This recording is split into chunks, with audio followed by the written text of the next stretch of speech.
Hope you guys are doing well today. We are going to be talking about Panama and the fact that they are going to be putting up legislation to make Bitcoin legal tender. This is great news because I said in a video last week that we need more countries coming out to support El Salvador because the IMF and the World Bank and the globalists are not very happy with the fact that El Salvador wants to make Bitcoin, that El Salvador has made Bitcoin legal tender, and El Salvador needs some help. It needs a $1 billion loan from the IMF. It needs some help from various institutions to implement their plan to make Bitcoin legal tender. And well, those institutions, those globalist institutions, are not happy with the El Salvador parliament and the fact that they have passed the law to make Bitcoin legal tender. And they're looking to derail that effort. For this, have no doubt about it. They're going to be looking to derail that effort because El Salvador uses the US dollar, and well, they don't want anything to threaten the use of the US dollar. These globalist institutions, they especially don't want decentralized crypto to seep into the system. That's the last thing they want. Panama also uses the US dollar, and Panama, another small country, but still it's good that they're coming to the El Salvador side of things. They're looking to put legislation, hopefully in the next few months, that will make Bitcoin legal tender. The meme of the day, guys, deals with a Dr. Evil super billionaire, a real life Dr. Evil super billionaire. It says it's Jeff Bezos, and of course it's Jeff Bezos on the one panel. On the other panel, you have the real Dr. Evil from the Austin Powers movies. The first panel reads, wants $1 billion. Then you look at Bezos laughing, has $1 billion. Then the panel in the middle says, has a moon base. Bezos wants a moon base. And this is the best one. The best one is the last panel, which says, has a penis rocket. And then the panel next to it says, has a penis rocket. Oh my God, the conclusion is Jeff Bezos is Dr. Evil. Yeah, there's no doubt about it. There's a petition out, which has now, I think, like 45,000 signatures for Jeff Bezos. He's going to go to the moon or to a space station or up in space. I don't know. He's going to do that with his Blue Origin rockets, his Blue Origin ship. And the petition is to have Bezos not return to the United States. It's a great meme. That is a great meme. Here's the main story, guys. Panama to present crypto-related bill in July. Following El Salvador, opposition politician Gabriel Silva says he is seeking consensus to make cryptocurrency legal tender in Panama. So the first thing to note is that this guy is, as the article says, an opposition politician. This is not the government party. It's not coming from the government side of things, but he is trying to build a consensus.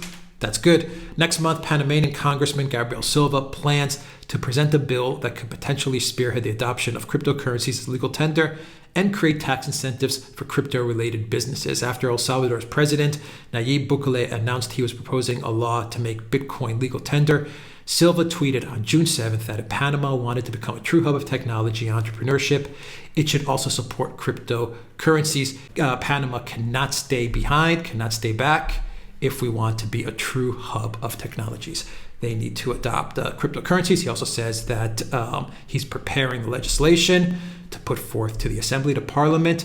Anybody interested can contact him. Good for you, Mr. Gabriel Silva. I don't know your politics. I don't know where you sit on the left, right, center spectrum of things, but hats off to you. It's good that you're putting up this type of legislation. We need more countries to come out and do what El Salvador did. Otherwise, El Salvador, a very small country, is not prepared to take on the big globalist institutions.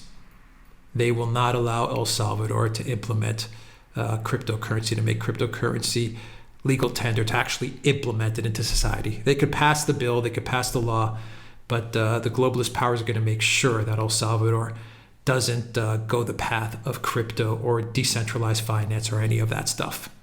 They're going to want every country to stay on the fiat system. Here is a quote, "I found El Salvador's project positive, ambitious, interesting, and with good acceptance," Silva said, adding that he seeks to adapt that project to the reality of Panama and constitute a positive competition. It's really, really important that countries, especially smaller countries, do adopt cryptocurrency. If they can make it legal tender, great, because if they can make their country a crypto hub, a cryptocurrency hub for entrepreneurs, for investors, for hodlers, people who are just holding large amounts for tax reasons perhaps, if they can do that, then they're going to win out. They are going to win out. The countries that can embrace cryptocurrency now will win out. They're going to get the investment, they're going to get the startup community, and they're going to pull out ahead. So, I mean, once again, good move from Panama.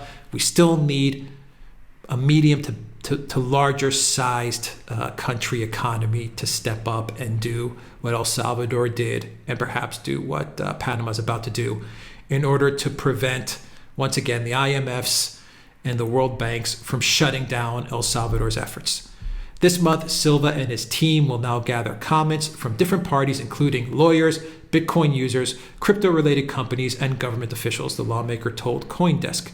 Panama is the latest Latin American nation to debate cryptocurrencies, joining Paraguay and El Salvador, which recognized Bitcoin as legal tender earlier this month. So Silva hasn't declared any further details as to how things are going to proceed. This will happen in a few months, so we're going to wait and see. And once again, he is an opposition politician. He's not part of the government side of things, so keep that in mind. Let's hope that he can build the consensus that is needed.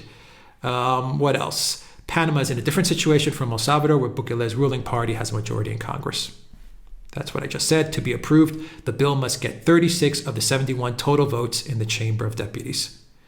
Silva said, adding that Panama does not have a Senate chamber. If approved in Congress, the law could be endorsed or vetoed by the president.